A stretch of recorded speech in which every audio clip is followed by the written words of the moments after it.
নমস্কার সকলকে, চলে এলাম আজকে আরেকটি রেসিপি। আজকে হবে এঁচোড় চিংড়ি। তো এঁচোড় কীভাবে কাটতে হয় অনেকেই যারা নতুন রান্নায় রান্নার দুনিয়াতে তারা অনেকেই জানো না বা পারো না। তো আমি দেখাচ্ছি কীভাবে কেটে ফ্রেশ করে এটাকে রান্না করতে হয়। প্লাস্টিকের তো তাই জন্য একটু স্লিপ করছিল। ফাল করে নিয়ে তারপর মধ্যিখান দিয়ে আরও একবার কেটে নেব।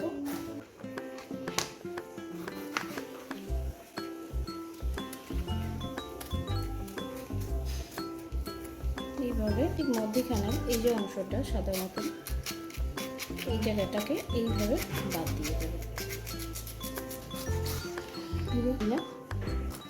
এঁচোড়টা একদম কচি এঁচোড়। আজকে জানো তো আমার বাবা আর মা আসবে, তাই জন্য ভেবেছি এঁচোড় চিংড়ি করবো। তো এই দেখো, আমার সঙ্গে থাকো। নেক্সট আমি কী করি, নেক্সট স্টেপটা নিয়ে আবার হাজির হচ্ছি। ততক্ষণে আমি এঁচোড়গুলো পুরো ছাড়িয়ে নিই। তো দেখো আমার এখানে সব এঁচোড়গুলো ছাড়িয়ে নেওয়া হয়ে গেছে।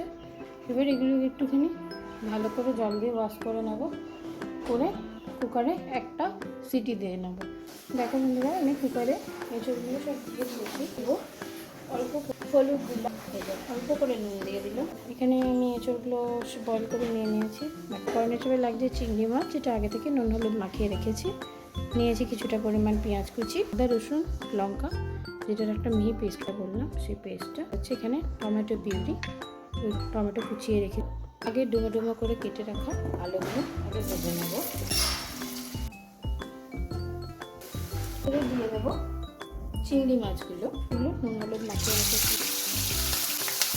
মাছগুলো এখানে ভাজা হয়ে গেছে, আমি এবার তুলে নিচ্ছি। দেবো তেজপাতা, দেবো অল্প পরিমাণ পাঁচফোড়ন, কিছুটা পরিমাণ কুচানো পেঁয়াজ, এর মধ্যে দিয়ে দেবো সেটা করে রাখা এঁচোড়গুলো ভেজে নেব।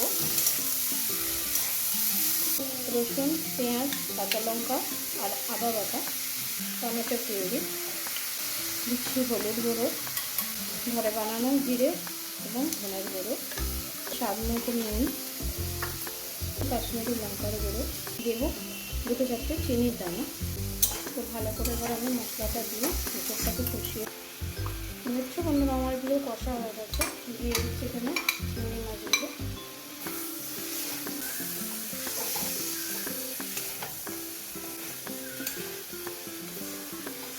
এখানে জল।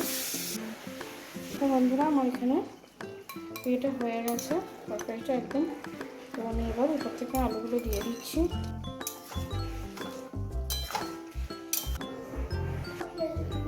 এবার দিয়ে দেবো গরম মশলা। তো দেখো সম্পূর্ণ আমার তৈরি হয়ে গেছে এঁচোড় চিংড়ি। তো রেসিপিটা প্রথম থেকে একদম শেষ অবধি তোমাদের দেখালাম। তো রেসিপিটা যদি তোমাদের ভালো লাগে বন্ধুরা, অবশ্যই লাইক কমেন্ট শেয়ার করে দিও এবং আমার ফেসবুক পেজে একটি ফলো দিয়ে দিও। আর ইউটিউবের যে চ্যানেলটি আছে তার লিঙ্ক আমি ডিসক্রিপশন বক্সে দিয়েই দিয়েছি, কাইন্ডলি সাবস্ক্রাইব করে দিও। Thank you. এরকম ভালো ভালো রেসিপি পেতে আমার চ্যানেলে চোখ রেখো। টাটা।